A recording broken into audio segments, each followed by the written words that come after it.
The chef's job was simple: to offer one last taste to dying men, to prepare their final moment of pleasure on earth. But this inmate was different. This man, who had proclaimed his innocence for 20 years, convicted of a major political assassination, requested a simple, rustic lamb stew as his last meal. And with it, he sent an old yellowed recipe card, handwritten by his mother. Another chef would have seen it as the last ramblings of a condemned man. But this chef, a former intelligence officer, understood that this was not a recipe. It was a coded confession, and it contained the name of the real killer. Chef Samuel stood in the sterile, stainless steel kitchen of the high-security state prison. In this place, isolated from the noise, hopes, and fears of the outside world, he had a single duty: to offer the men about to embark on their final journey a last piece of their humanity, the warmth of a meal. In 20 years, he had cooked hundreds of last meals. He had prepared each one with the same respect, the same meticulous care. Each recipe was like the last sentence of a life story. Some requested an extravagant lobster, others a simple apple pie that reminded them of their childhood.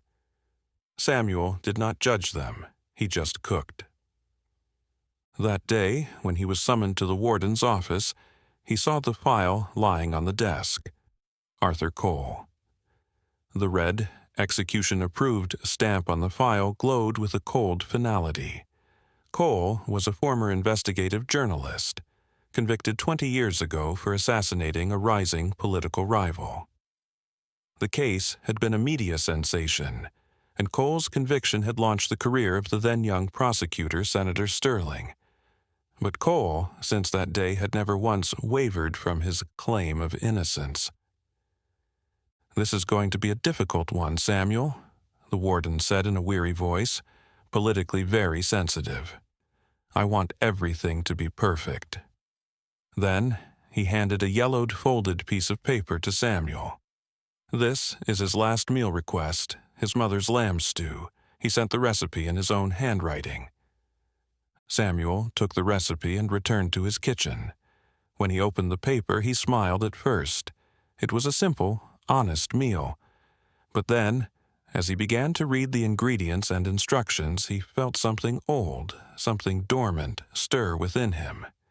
He began to read not as a chef, but as someone else. Ingredients: 2 kilos of lamb, 6 cloves of garlic, exactly 17 bay leaves, 3 whole cloves, to be simmered on low heat for 93 minutes. The instructions were bizarre. Add the salt before the onions. After searing the meat, turn the heat to maximum for exactly 8 minutes. These were nonsensical steps, contrary to a chef's instincts. An alarm bell rang in Samuel's mind. This was too strange to be a coincidence. As he began to prepare the meal, his hands moved automatically, but his mind was in another place, another time. In a listening post in Berlin during the darkest days of the Cold War. The narrator continues as Samuel's past comes to life. Back then, he was a young naval intelligence officer, a genius in linguistics and analysis. But his specialty was not breaking machine codes, but human codes. Finding the secret messages that spies hid in letters, newspaper ads, and even seemingly innocent recipes. His mentor had taught him this obscure art, which they called culinary cryptography. "No one suspects a recipe, Samuel," the old spy had said. "Dictatorships control the press, but they can't control a letter a grandmother sends to her grandson. And what could be more innocent than a soup recipe?" That day, his mentor had handed him a newspaper clipping from East Germany. "The location of the next secret meeting is in here. Find it." Young Samuel had struggled for hours, looking for a meaning in the amounts of beets and cabbage. When he finally gave up, his mentor had smiled. "Don't look at the numbers, look at the order," he had said. "It says to put the beets in before the cabbage. In our code, that means plan has changed. Go to the secondary meeting point. Samuel had learned that day that even the most innocent-looking things can hide the deadliest secrets. Now, 20 years later, he was feeling the same thing. His hands began to tremble. He locked the kitchen door, making sure no one would disturb him. He took out a notepad and a pen.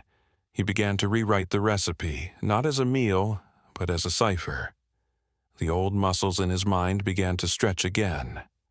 The analytical beast that had been dormant for years was waking up.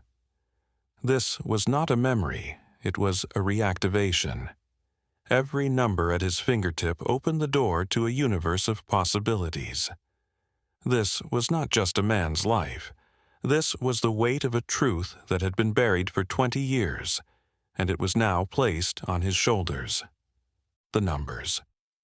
The numbers always meant something. 17 bay leaves, 93 minutes, 8 minutes, they were not random. The basic rule of culinary cryptography was that numbers usually represented coordinates, dates, or file numbers. But when these numbers were put together, they were meaningless. Then another saying of his mentor came to his mind. Sometimes the cipher is not in the numbers themselves, but in the path to reach them. He thought about the strange order in the instructions. Add the salt before the onions. This was his father's basic rule. The order determines the direction of the key. Samuel rearranged the numbers according to the order of the instructions. The numbers in the ingredients should be read in the order of the instructions. This was an old Soviet encryption technique. His pen was flying on the paper. After minutes that felt like hours, the cipher was broken. The message was, Sterling, real killer. Proof, old courthouse, safe deposit, box number 815. Key, old cufflink in Cole's lawyer's possession. Samuel held his breath. Senator Sterling, the prosecutor of the case, the man who had built his career on Cole's conviction. And the proof, it was still there, hidden in plain sight for 20 years. Cole had waited for 20 years, perhaps with the hope that one day someone who knew how to listen like him would prepare this last meal. But what now? There was less than 2 hours until the execution. He was just a prison chef. He couldn't call the governor and say, I found a conspiracy in a condemned man's stew recipe. Who would believe him? He remembered a young, idealistic journalist he had helped years ago in intelligence. That girl, now a fearless investigative journalist, working for the city's biggest newspaper, Clara Reed. He had to reach her. But how? All phones were monitored. Samuel thought of an old guard he trusted, who owed him a favor. The guard would secretly take a piece of fresh bread from the kitchen every day. Samuel hid a small note with the message inside a piece of warm bread. The note only said, Find Clara Reed. Box 815, Cole's cufflink. Hurry. The guard, without asking any questions, took the bread and left. The next hour felt like a lifetime for Samuel. On one hand, he was cooking the most important stew of his life, and on the other, he was listening to the silence outside. Meanwhile, in her office at the newspaper, Clara Reed was working on another story. When she found the strange, bread-scented note left on her desk, she couldn't make sense of it at first. But then, the names Box 815 and Cole struck her like lightning. This was the famous assassination case from 20 years ago. And she felt that the anonymous source who sent the note could be the mysterious intelligence officer who had helped her years ago. Clara began a race against time. Adrenaline pumping through her veins, her mind was calculating the possibilities. Could this be a trap? Or was it the biggest story of her career? But then she remembered what that mysterious man had told her years ago. The truth is always hidden in the simplest thing. A stew recipe. What could be simpler than that? With this thought, she cast aside all her doubts and took action. First, she found Cole's old lawyer. The old man had long forgotten the case, but he still kept Cole's personal belongings. They found the old cufflink. Then they ran to the old courthouse. Box 815 was in a forgotten evidence depot behind dusty shelves. When they opened the box with a court order, they found only one thing inside: a small cassette tape. When they listened to the tape, their blood ran cold. This was the recording of the moment Senator Sterling had ordered a hired killer to eliminate his rival. When Clara burst into the governor's office with the tape, Arthur Cole was taking his final walk. He was calm. He was at peace.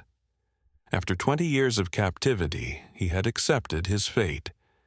In his mind was the smell of his mother's stew. For him, this was not a defeat, but a return home. He didn't know if his message had been received, but he had planted the last seed of hope. The rest was up to the universe. The execution was stopped by the governor's direct order, just 2 minutes before the scheduled time. A week later, a free man, Arthur Cole, visited the prison kitchen. Samuel was, as usual, preparing the next day's meal. The two men looked at each other in silence for a moment. They didn't know what to say. Finally, Cole said, "Thank you for listening to my mother's recipe." Samuel nodded. It was a good recipe. They knew that some messages can only be understood by those who know how to listen, and that sometimes the most important truths are served in the simplest dishes. And a man's life had been saved thanks to a forgotten stew recipe.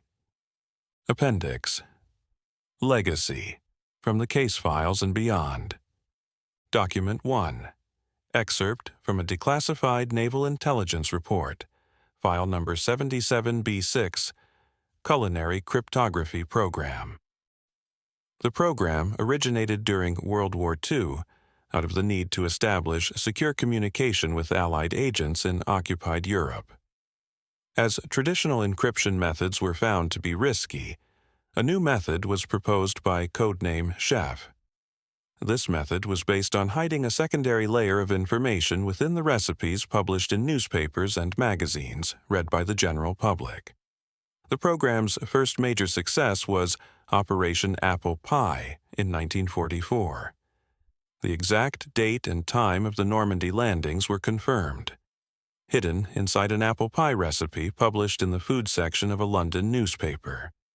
The instruction, 45 minutes in a 200-degree oven, actually indicated the day and hour of the landing. A young officer, Samuel, one of the program's most brilliant analysts, stood out with his natural talent for deciphering human codes. In the Borscht operation in Berlin, his ability to report that a KGB agent was changing the meeting place simply by changing the order of ingredients in a recipe proved how effective the program was. Document 2. A section from journalist Clara Reed's Pulitzer Prize-winning article series, The Conspiracy in the Stew. And so, a 20-year-old lie ended with a lamb stew recipe. The freedom of Arthur Cole is not just proof of one man's innocence, but also an indicator of how blind the system can be. Senator Sterling's empire, at the height of its power, collapsed with a meal cooked in a prison kitchen. The anonymous hero who sent us that mysterious note, the chef, refused to reveal his identity. Perhaps this is the most powerful lesson of the story. Justice is sometimes prepared in the most unexpected places, in the hands of the quietest heroes. The Cole Project, which we founded inspired by this event, will continue to work to hear and make heard the whispers of such silent heroes. Document 3. An anonymous letter. Sent by Arthur Cole to Chef Samuel 1 year after his release. Dear Sir, I will never know you, and you will never see me again. This is for the best. But I want you to know that every evening when I sit at the dinner table with my daughter, I think of you. You gave me my life back. But more importantly, you gave me back my faith. The faith that justice, even in the most hopeless moments, can find a way. My daughter now grows up knowing that her father is not a murderer. I owe you a life. P.S. I still make my mother's stew, but I don't put 17 bay leaves in it anymore. I think 5 is enough. Years later. A brilliant law student, while studying the famous Cole case, decided to find the original of the legendary coded recipe. The trail led her to a small, anonymous soup kitchen in a forgotten neighborhood of the city. Inside, behind the counter, stood a quiet old man. "Excuse me," the girl said. "I'm looking for Arthur Cole's recipe." Samuel looked at her, his eyes sparkling. He said nothing. He just put a bowl of hot stew on the counter and smiled. "This is just an old family recipe, child," he said. "But if you want, I can tell you its secret." And that day, a legend began to be whispered to a new generation.